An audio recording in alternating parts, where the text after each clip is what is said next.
Vamos lá, pessoal. Então, a nossa aula de hoje, o assunto, né, o conteúdo da aula de hoje, ele é falando um pouquinho mais a fundo sobre a parte de funções, certo? A gente já aprendeu funções, já sabe por que a gente usa funções, né? A gente usa para organizar o nosso programa, né? Para deixar ele bem compartimentado. Cada seção do programa ela faz um pedaço do programa. Então, com isso também você consegue uma divisão do trabalho, né? Como aquele exemplo lá que eu mostrei no GitHub, que por sinal eu esqueci até de olhar se alguém fez, foi mal, eu não, só lembrei agora, né? Você pode deixar o trabalho bem dividido e cada pessoa trabalha na sua parte, não interfere no trabalho das outras. Você consegue reutilizar o código, como por exemplo, a gente, nessa questão da prova, a gente pegou todos os códigos que já tinha, né? E só fez fazer. A única coisa que a gente fez foi algumas alterações em alguns programas e incluiu outras, mas a gente usou as mesmas funções que a gente tinha usado para fazer outras coisas, né? E isso aí pode ser, por exemplo, quando a gente pegou na última aula que a gente fez o exercício que criou uma fila de alunos. Então, a gente não precisou criar struct, criar a função de leitura, tudo dentro da fila. A gente utilizou as funções que já estavam implementadas para o aluno e só fez adicionar a questão da fila. Então, a gente tem o reuso do código, né? Ou seja, a gente reutiliza o código. E maior facilidade na correção de erros, porque se a gente sabe que um dado não está sendo exibido direito, a gente já sabe que é na função de saída. Se um valor não está sendo calculado direito, a gente já sabe que é na função que calcula, certo? E aí eu tinha falado lá na outra aula, mas não tinha colocado no slide, né? Uma coisa que a gente chama, que isso aqui não é aplicado exatamente a funções, mas a gente pode também utilizar, que é o que a gente chama de princípio da responsabilidade única, né? Ou coesão, né? Eu prefiro usar o termo coesão. O que é uma coisa coesa, uma função coesa, ou esse princípio? É dizer que uma função só deve fazer aquilo para a qual ela foi criada para fazer. Então, aquela questão, não misturar. Se você está lendo, é uma função para leitura. Ah, eu estou fazendo um cálculo. Você só precisa calcular, você não vai exibir, né? E é, os, as funções elas funcionam como subprogramas, né? Ou seja, elas podem necessitar de uma entrada, né?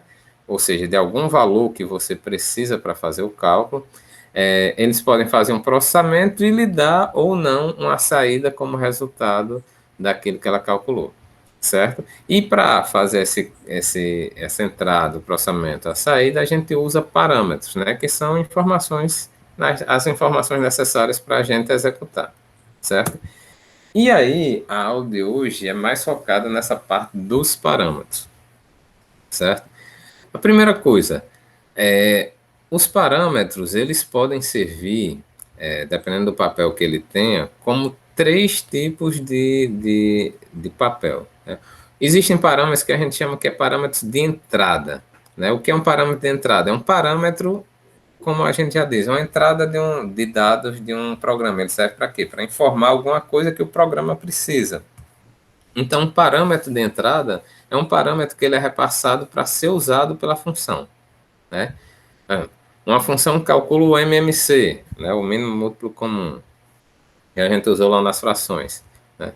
O que é que a função, do que ela precisa? Ah, para fazer o MMC, eu preciso de dois números. Então, esses dois números que você vai passar como parâmetro da função são parâmetros de entrada, certo?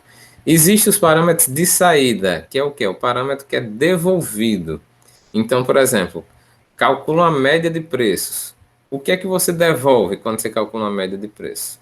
Uma média, um valor. Então, esse valor da média é o seu parâmetro de saída, né? Ou seja, alguma coisa que você retorna como o resultado da sua função. E existem parâmetros que a gente chama de parâmetros de entrada e saída. Ou seja, são parâmetros que a gente recebe na função para poder usar, e durante a função a gente modifica e devolve ele a quem passou, né, ao chamador da função, alterado. Por exemplo, ordenar um vetor. O que é que você precisa de entrada? O próprio vetor. O que é que você vai dar como saída? O próprio vetor ordenado. Então, o vetor ele é ao mesmo tempo uma entrada da sua função e a saída da sua função, né? Você vai fazer uma função para simplificar uma fração. O que é que você recebe como entrada? A fração a ser simplificada. O que é que você devolve como saída? A própria fração simplificada. Então, a fração ela é ao mesmo tempo entrada e saída do seu programa. Você vai inserir um elemento na lista. O que é que você precisa passar? Qual é a lista? E o que é que você vai devolver? A lista com um elemento a mais. Então, ela é entrada e saída ao mesmo tempo. Então, a gente tem os parâmetros que é somente entrada, outros que são somente saída, e outros que você recebe como entrada, modifica e devolve como saída, certo? Em se tratando de C++, só existe um parâmetro de saída na função, e esse parâmetro é o retorno da própria função, certo? E existem outras linguagens onde a gente pode botar uma entrada, um parâmetro de saída além do retorno? Sim, certo? Na verdade, você não precisa nem retornar, você modifica ele e ele já é um parâmetro de saída. Mas em C++ e na grande maioria das linguagens que a gente usa hoje, Python, Java, JavaScript, o parâmetro disso, o único parâmetro que é totalmente de saída é o retorno da função. O restante ou é de entrada ou é de entrada e saída. Certo? Por padrão, todos os parâmetros das funções de C++ são de entrada. Então, se você cria essa variável aqui, int fatorial int n, esse int n, ele é um parâmetro de entrada ou de saída? Por padrão, ele é de entrada, certo? Ele não é nem de saída, nem de entrada e saída. Ele é de entrada. Ou seja, ele é passado para que a função use, certo? Aí, essa modalidade de passagem de parâmetro, ela recebe um nome especial que a gente chama passagem de parâmetro por valor ou passagem de parâmetro por cópia. O que é que acontece? Quando você cria essa função aqui, por exemplo, fatorial de 4, você chamou essa função. O que é que vai acontecer? O programa ele passa uma cópia desse valor 4 ao seu parâmetro. Então é como se aqui, antes de eu executar, eu estivesse fazendo int n igual a 4. E aí n vai receber uma cópia desse valor, que é 4, e vai executar. Da mesma forma, a gente tem aqui fatorial de x. O que é que vai acontecer? Ele vai passar aqui int n recebe x, que é uma cópia do valor de x, e aí pode executar, certo? Qual é a principal característica dessa passagem de parâmetro por cópia, né, ou por valor? É que uma cópia do original ele é passado. Então, se você fizer qualquer alteração, por exemplo, aqui, eu tenho um inteiro n, e aqui eu faço n menos menos. O que é que vai acontecer nesse x, que é a minha variável original, que eu chamei?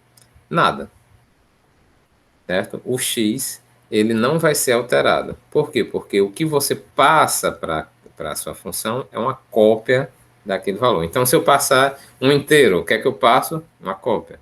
Se eu passar uma string, uma cópia. Se eu passar um struct, uma cópia. Então, tudo quando você passa por parâmetro, por padrão no C++, ele é passado por cópia, ou seja, você faz uma cópia do valor original, certo? Já existe, já quando se fala em parâmetros de entrada e saída, ou seja, parâmetros que você recebe e ao mesmo tempo altera, no C++ tem duas formas de fazer. A primeira a gente já viu, que é com ponteiros, então a gente chama de passagem de parâmetros por endereço ou por ponteiro. Qual é a grande característica dessa passagem? É que você não passa uma cópia do dado, você passa uma cópia do endereço, certo? E aí o que é que você faz? Usa o operador de indireção, o operador de acesso indireto, né? que no caso de uma variável como essa aqui, double, você bota um asterisco na frente do ponteiro, e no caso das structs, você usa aquele operador seta para fazer o acesso indireto a um dos elementos, certo? Então aqui a gente criou um ponteiro, uma função void quadrado, recebendo um ponteiro num, né? Ou seja, eu vou receber uma cópia do endereço daquele dado.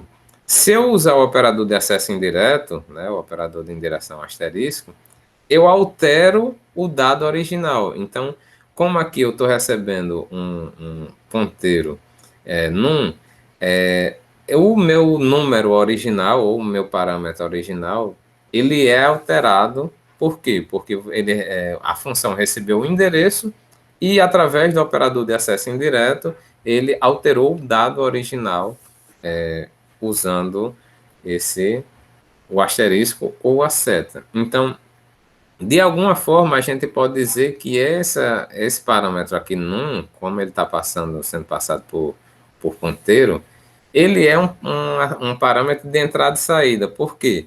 Porque você recebe ele como entrada e altera ele dentro da sua função, e o valor dele é retornado alterado. Então você recebe como entrada e ele é mandado de volta para a saída, certo? Mas isso aqui é uma coisa muito estilo C, certo? C++, ele criou um modelo próprio para fazer essa passagem de entrada e saída, certo? E aí a gente vai criar um outro conceito aqui, que é diferente de ponteiro, certo? E que as outras linguagens principais que a gente usa no dia a dia, comumente, eu cito aqui as que eu mais vejo, que é Java, Python e JavaScript, eles usam o conceito de referência ao invés de ponteiro, certo? O que é uma referência? É um apelido. Então, digamos, você tem aqui x, é uma variável inteira, e aqui eu crio essa variável ref, que é uma referência a x. O que é que significa? Que ref e x, na verdade, eles são a mesma coisa. Eles estão lá apontando, eles se referem ao mesmo espaço de memória, só que com nomes diferentes, certo? É como se fosse um ponteiro, mas que não usa endereço, certo? Então, x e ref, eles apontam para o mesmo local de memória. Por quê? Porque aqui a variável de referência ref, ele está recebendo uma referência a x. Então, se você der um cout em ref, como o ref ele está referenciando x, ele vai exibir o valor de x. Se você alterar o valor de ref e der um cout em x, ele vai estar alterando o valor de x da mesma forma, certo? Então, o que é que isso aqui tem a ver com a nossa passagem de parâmetros, né? Apesar de que é um conceito interessante esse de referência, né? Que a gente vai ver em programação orientada a objetos, a gente vai ver a linguagem de programação Java, então vai ter que entender esse conceito de referência. Qual é a relação entre a referência e a passagem de parâmetros no C++? É porque em C++, além dos ponteiros, você tem uma passagem de parâmetro que a gente chama passagem de referência ou passagem de parâmetros por referência, certo? Ou seja, ao invés de passar o ponteiro para uma variável, você usa uma referência para aquela variável. Então, o que é que muda quando você coloca uma referência? Ao invés de você colocar um asterisco na frente do parâmetro, você coloca um i comercial. Então, aqui nessa função, você vai ter void dobro, que vai receber um inteiro, uma referência para inteiro x. Então, x e a variável original, que é valor, que é essa aqui, quando você chamou essa função, são a mesma coisa. Ou seja, são dois nomes, mas que estão apontando, que estão referenciando para o mesmo local da memória. E qual é a vantagem, né? Qual é a grande vantagem de você usar referência na passagem de parâmetros, ao invés de você passar ponteiro? Primeiro, porque você tem uma maior legibilidade. Porque, como a gente viu aqui, quando você usa referência, você não precisa passar endereço, nem precisa fazer o acesso indireto. Você já usa o próprio nome da referência como sendo a sua variável. Então, o uso de referências, ele tem uma melhor legibilidade, né? Ou seja, no C++, que ainda tem um i comercial aqui na frente, você só precisa fazer isso. O restante, ele já faz automaticamente. Você não precisa usar endereço, não precisa usar operador de acesso indireto, nada. Você só precisa usar esse comercial para dizer que a variável é de referência. Então, ele deixa o código mais limpo, certo? E aí você só usa ponteiro quando realmente precisa, certo? Além de dar um melhor desempenho para as funções. Por quê? Porque se você passa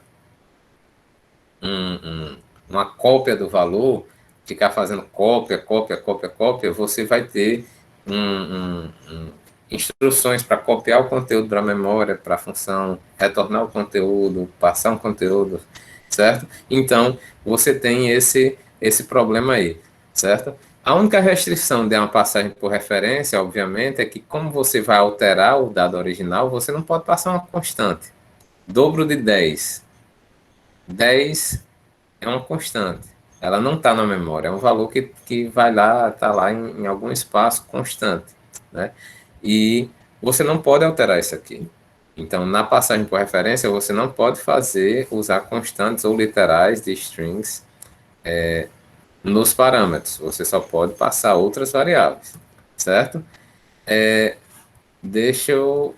Vou passar aqui esse último slide e eu faço os exemplos, certo? Aí beleza. A gente tem, por exemplo, se eu tenho passo um número inteiro por parâmetro, ele vai ser a cópia desse número inteiro.